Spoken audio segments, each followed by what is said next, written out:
stuff, or we can do it. We can, yeah. All right, we talked over that. Okay, thanks. All right, Chris Kawada, everybody.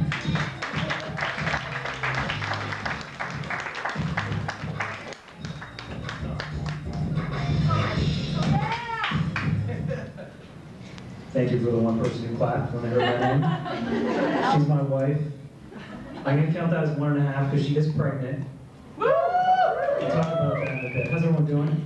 You guys all right? I was given 7 minutes and I have like 41 seconds of material, so you guys feed me a little bit here. So I was reading just today about medical tourism. It was funny, Jeff mentioned going to India. You know, and I've actually been reading about this for a while, and a month ago, I went because I'd heard that all these medical procedures were becoming more affordable. And it turned out that they could burn my wart off for only $5. They also accidentally removed my left nut, but other than that, it was a good experience. Anyway, so recently married to my wife. So I'm definitely not getting sex tonight if I point around too much, so I'll keep looking like this or something. Married September 15th.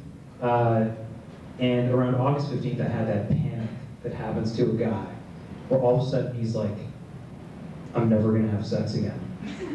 You know? And so I went to my brother, and he was very nervous. I said, Steve, is it true that after you get married, the sex goes away? And he's like, dude, no way. He goes, I had sex this morning, and last year. Now, you know, and then he's like, yeah, you know, people say that your wife tells you what to do. And I was like, my wife doesn't tell me what to do. She tells me what I can't do.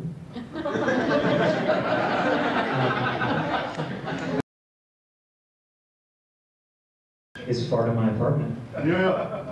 So it's like this circle, right? Like you're single, you can kind of fart anywhere you go in your place, right? Then you start dating, you do that thing where you fart into the couch pillow and let it seep out really slowly, you know? And then you get married, and you can fart again. So the other day I was like, yeah! And she's like, not when we have guests over, honey.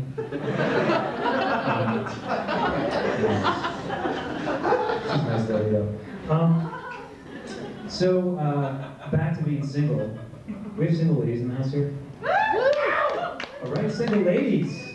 Single ladies, I was a single man once, and let me tell you something. Do not ask single men. Do not ask single men how many girls they've had sex with. Why? Because guys lie.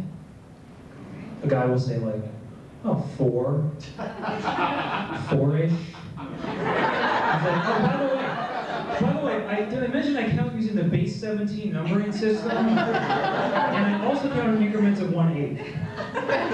So, lest we forget, girls also don't always tell the truth. I have a friend, Brian, he lives in Florida, and you know, he met this girl, they had this romantic night on the beach.